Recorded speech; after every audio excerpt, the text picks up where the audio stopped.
Sales, सामान बेचने का सबसे अच्छा तरीका जो है आपको बताने वाले हैं। यहाँ पे बहुत इंटरेस्टिंग चीज लिखा है, सेल्स मीन्स पैसा, जो आगे आपको समझ में आएगा।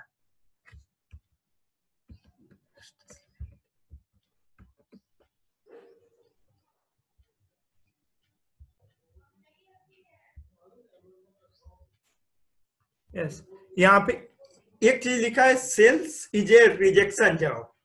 हाँ, ये सही बात है, sales is a rejection job, क्योंकि कोई भी इंसान जो है वो सेल्स का काम करना नहीं चाहता है। किसी से भी आप पूछिए कि आप एक कौन सा एक काम करना चाहते हैं, तो सब लोग बोलता है डॉक्टर बनेंगे, इंजीनियर बनेंगे। जो जो आदमी इंजीनियर भी बन जाता है वो उसको बोलिए तो आईटी का कंपनी में एक काम करेंगे, हर चीज करेंगे, पर कोई भी इंसान जल्दी सेल्स का काम करना नहीं चाहता है।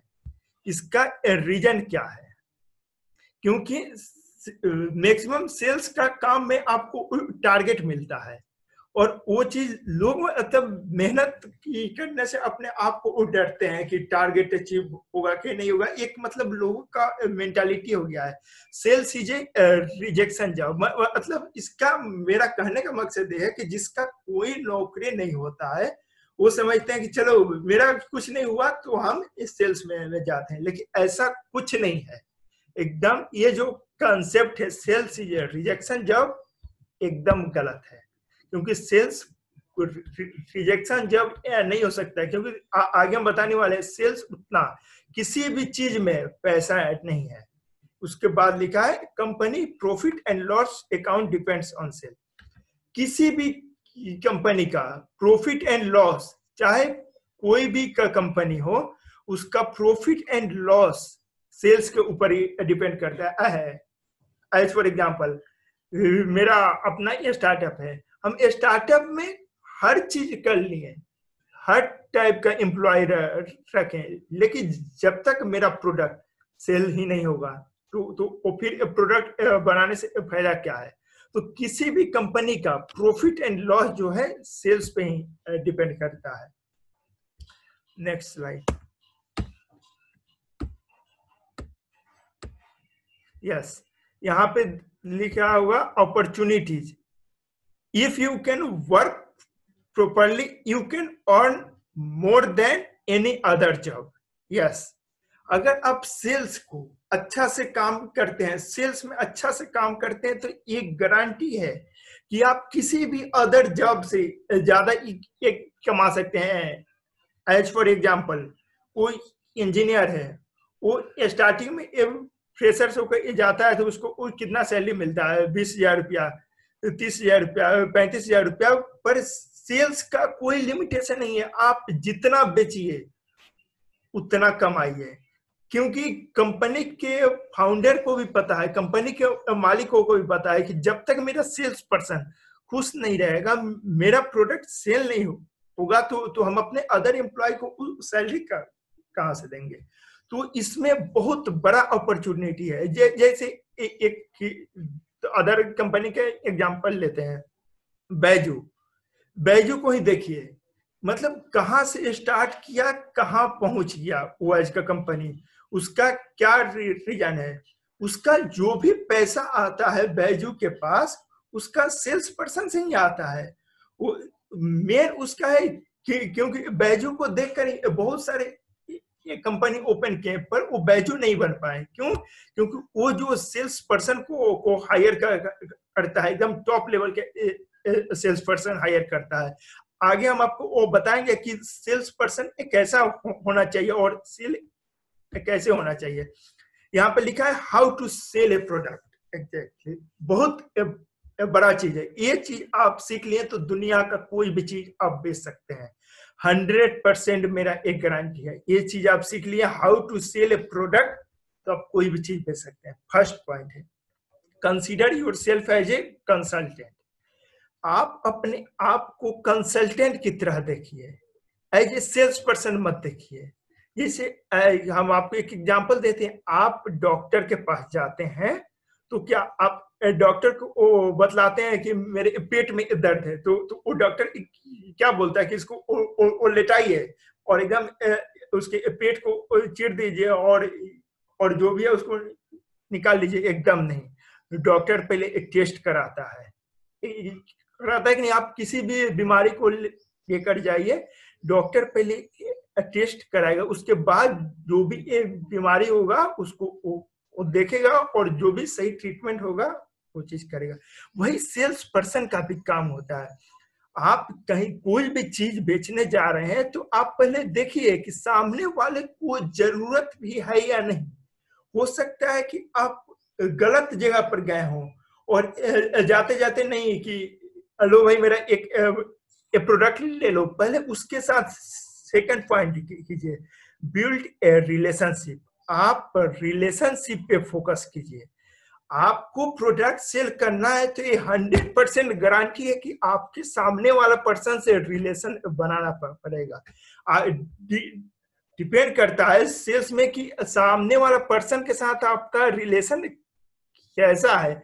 आप उसे ज्यादा एटीट्यूड में बात नहीं कर सकते हैं, ना ही ज्यादा झुक कर बात कीजिए, दोनों में प्रॉब्लम आता है। ज्यादा झुक कर बात कीजिएगा तो समझेगा कि आपको गरज है, हमको ठग रहा है, और ज्यादा एटीट्यूड में भी बात कीजिएगा तो समझेगा घमंडी है। तो दोनों चीज नहीं होना चाहिए। उसके बाद थर्ड पॉइंट है थिंक बिफोर रिप्लाई।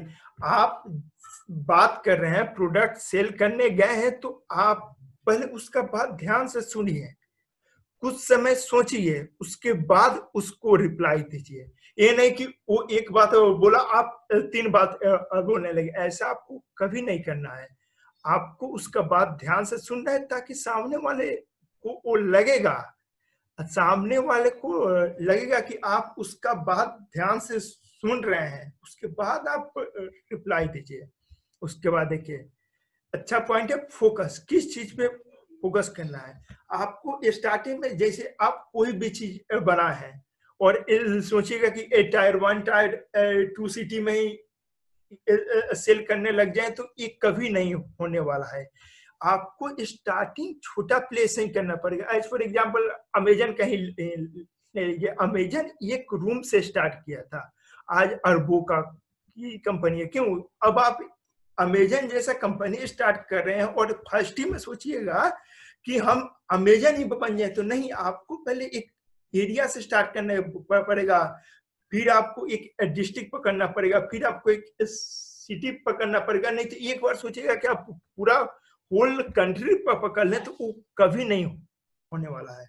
और सेकंड पॉइंट है make relationship with your employ. जो भी सेल्स पर्सन होता है उसके साथ अच्छा से ट्रीट कीजिए, क्योंकि वो आपके लिए काम कर रहा है, तो आप उसको एज ए नौकर मत समझिए, वो समझिए आपका फैमिली मेंबर है। वो जा रहा है, कमा कर बेच कर दे रहा है, तो उसी से आपके पास पैसा आ रहा है। ये थिंकिंग आपके पास रहेगा ना, तो उस सेल्स पर्सन को भी लगेगा कि नहीं भाई चलो वो ठीक है, मेरे जो भी मालिक है मेरे ऊपर ध्यान दे रहे हैं। ठीक है, ये नहीं कि आप अपने सेल्स पर्सन से एटीट्यूड में बात करने लगे तो वो जब भी सेल्स करने जाएगा तो वो डिमोटिवेट होकर जाएगा कि चलो ना भाई, होगा तो होगा, नहीं होगा तो नहीं होगा। उसके बाद थर्ड पॉइंट गुड सर्विस। जो भी आप सर्विस प्रोवाइड कीजिए वो अच्छा कीजिए, मतलब अच्छा फैसिलिटी प्रोवाइड कीजिए, उसका कस्टमर सपोर्ट अच्छा होना चाहिए। हम आपको 5 पॉइंट्स बताने वाले हैं जो मस्ट इंपोर्टेंट है। ये आप सीख लिए तो आपको अदर कोई भी चीज सीखने का जरूरत पे नहीं पड़ेगा। Try to help not to sell. Yes, सही बात बता रहे हैं।